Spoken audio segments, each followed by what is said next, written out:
Now let me just do a couple of exercises to do with our index laws that we have so far. Here's the style of question that you're likely to get. So we've got a to the 4 raised to the 3 times b to the 7, all of it multiplied by a to 3, b negative 4, all squared. These questions are what we would call, they're complex. That doesn't mean they're difficult. Now complex has a number of different definitions to it. One of the definitions is there's multiple steps.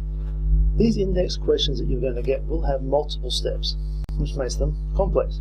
But none of the steps are particularly difficult. In these questions, you'll never have to do anything more than add two numbers together, times two numbers together, or subtract two numbers from one another. So long as you can do that, you have everything you need to be able to do these. You just have to do those steps over and over again. So take my advice, don't get distracted halfway through, because once you get distracted halfway through, like talking to the person beside you or listening while someone else is trying to talk to you, you will forget where you're up to and you'll get easily lost. Now let me just go through these. What you'll find, if you do these just logically, little by little, tiny little steps, whatever you see to do, there's probably a number of different approaches you could take. All of them are the same, all of them are valid, it's just the order you do things. It doesn't make a lot of difference. So I'm just going to do what I see. For example, first thing I see is this bracket here, so I'm going to tidy that up.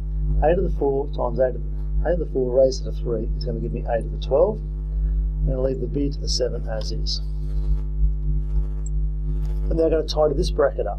I've got the a to the 3 and b negative 4 inside, so the a to the 3 is going to receive the squaring from outside, and the b to the negative 4 is also going to receive the squaring from outside. So I'm now going to tidy them up a bit. So the a to the 12 and the b to the 7 will stay there. This tidies up to give me a to the 6. This tidies up to give me b to the negative 8. So notice what I did. I tidied up this bracket, give me a to the 12. I've distributed the 2 through this bracket to give me these two statements, which I've tidied up to here. Now, I appreciate that some of you are probably looking and going, oh, I reckon I could jump from the first line to the third line in one go. If you can, be my guest. If you can't, it's much better to write the middle line in to make sure you don't make any mistakes. From there, we can now apply our laws, like law number 1. Here, I've got a to the power of 12 being multiplied by a to the power of 6. Powers are the same base. Add the indices, that's going to be a to the power of 18. Then I have b to the power of 7 multiplied by b to the power of negative 8. Add the indices, that's going to give me b to the power of negative 1. Now, that is a valid answer, but what I would like you to do is be able to give all your answers with positive indices. So I'm now going to apply the last of our laws. So the a to the 18 is going to be fine, but the b to the negative 1 on the top line, I'm going to move it to become b to the power of positive 1 on the bottom line. Notice I didn't write the 1 in. Technically, it's there. It's just that everyone in the world knows that it's there, so we tend to be a bit lazy and leave it off. So a to the power of 18 over b is the correct answer. Put up one more example and then I'll leave you on your own for a while. Now, let's have a look at this example. A little bit more complex than the previous one. We now have got some divisions taking place. So step 1 I'm going to do is begin simplifying this bracket over here. So I'm going to distribute the 4 through each of these 4 terms. n squared will get the 4, the n will get the 4, the m5 will get the 4, and the n3 will get the 4. Right, I've distributed the 4 outside the bracket to everything inside the bracket. I'm just going to leave this over here as is, n negative 5 over m12.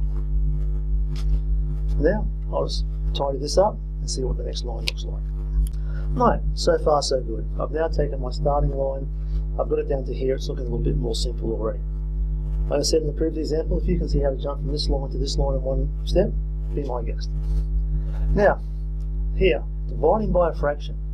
I'm going to employ a rule that we know from our grade 7 fractions, that when you divide by a fraction, it's the same as multiplying by the reciprocal.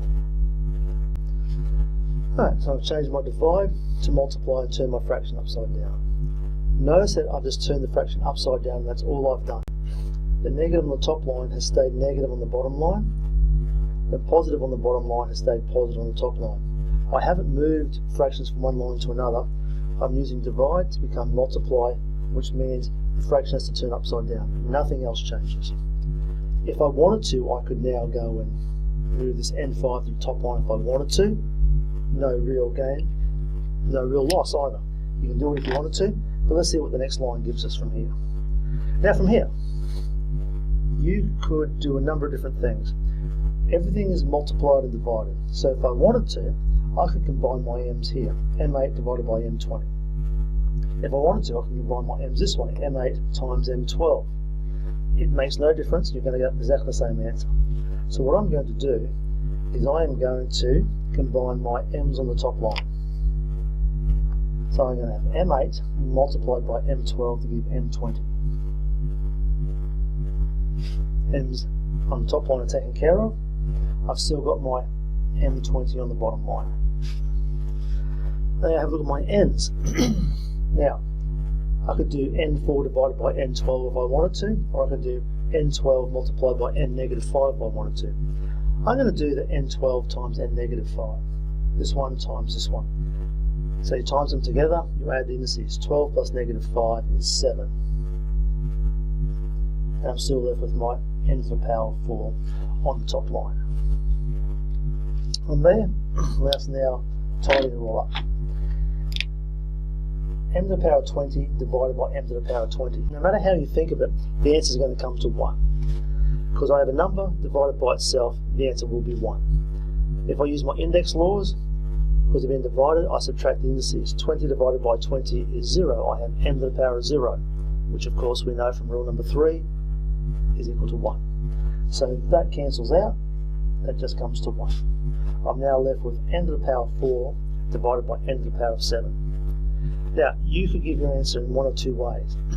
You can think of it in a few different ways. Firstly, if we do n to the 4 divided by n to the 7, now rule number 2 says we subtract the indices. Well, 4 take away 7 is equal to n to the -3. That would be absolutely perfect. Of course, I would like you then to change that to 1 over n to the +3 as your answer, so we can have nice positive indices. Or, you could jump straight to this by realising I have 4 n's on the top line, I have 7 n's on the bottom line. Anything from the top can cancel anything from the bottom. So once those 4 on the top have been cancelled out with 4 of the ones on the bottom, how many n's are left over? There are 3 n's left over. And where are they located? On the bottom line of the fraction. So whether you go about it thinking about it that way, or thinking about it this way, where you cancel top and bottom, you're going to come to 1 over n to the +3 as your answer. So there's 2 examples to do with our index laws.